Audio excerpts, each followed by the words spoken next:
बंदुकीचा धाक दाखवून अपहरण करून खंडणी वसूल करणारे व अपहरणचा कट रचणारे आरोपी जेरबंद.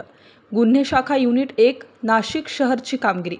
दिनांक 4 एप्रिल 2025 रोजी काठेगल्ली सिग्नल पुणा रोड नाशिक येथून फिर्यादी निकूर व निखिल दर्या नाणी यांचे 3 अनोळखी लोकांनी अपहरण करून त्यांना बंदुकीचा धाक दाखवून जिवंत सोडण्यासाठी त्यांच्याकडून 1 कोटी रुपयांची खंडणीची मागणी केली होती. त्यापैकी 15 लाख रुपये रोख रक्कम घेतल्याबाबत फिर्यादी यांनी दिलेल्या फिर्यादीवरून मुंबई नाका पोलीस स्टेशन येथे गुन्हा दाखल करण्यात आला.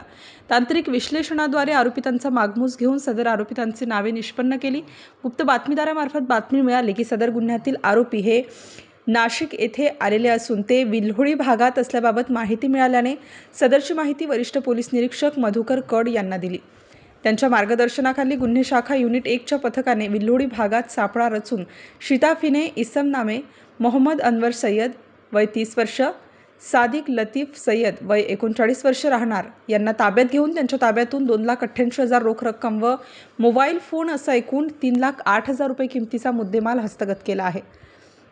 सदर आरोपितांना गुन्ह्याबाबत विचारपूस केली असता त्यांनी सदर गुन्ह्यातील अपहरण झालेला व्यक्ती निखिल दर्या नाणी यांच्या भावाच्या दुकानावर काम करणारे इसम नामे अल्फरान शेख व अहमद शेख यांनी अपहरण झालेल्या व्यक्ती यांच्याबाबत माहिती पुरवल्याबाबत सांगितले. त्यानंतर सदर अपहरण व्यक्तीचे अपहरण करून त्यांच्याकडून 1 कोटीची खंडणीची मागणी, त्यांच्याकडून 15 लाख रुपये खंडणी घेतल्याबाबत कबुली दिली. गुन्हे शाखा युनिट क्रमांक 1 कडील पथक तयार करून सदर पथकाने वडाळागाव भागातून आरोपी अल्फरान अस्बाक शेख वय 25 वर्ष, अहमद रहीम शेख वय 25 वर्ष यांना ताब्यात घेऊन त्यांना गुन्ह्याबाबत विचारपूस केली असता त्यांनी गुन्ह्याची कबुली दिली.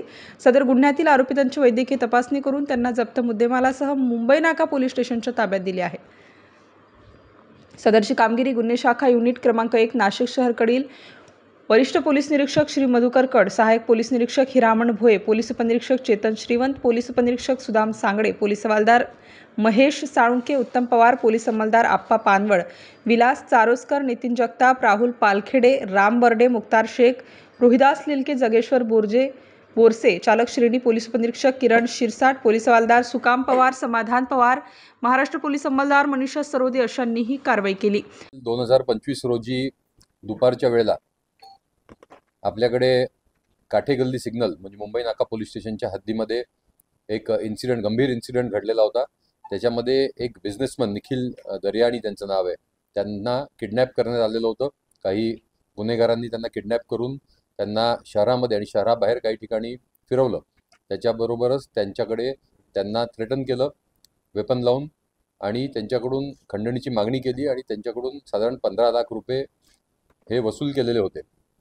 त्या कंप्लेनंट आपल्याकडे त्याच दिवशी रात्री त्या जे क्रिमिनल्स होते त्यांच्याकडून पळून जाण्यास यशस्वी झाला आणि आपल्याकडे संध्याकाळी थोडं रात्री ही केस रिपोर्ट झाली.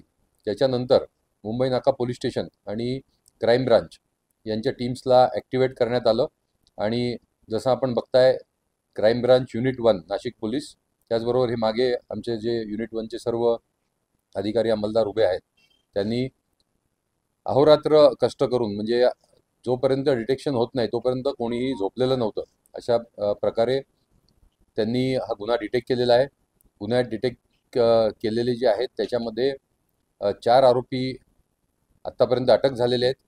त्याच्यामध्ये 2 आरोपी जे आहेत ते ह्या गुन्ह्यामध्ये ज्यांचा सहभाग होता आणि 2 आरोपी जे आहेत त्यांनी या गुन्ह्यासंदर्भात टीप दिलेली होती. त्याच्यामध्ये 1 आरोपी अजून ॲब्स्कॉन्डिंग आहे आणि त्याचा तपास आणि त्याला अटक करण्याचे प्रयत्न चालू आहेत. लवकरच आम्ही त्याला अटक करण्यात यशस्वी. रेकॉर्ड आहे.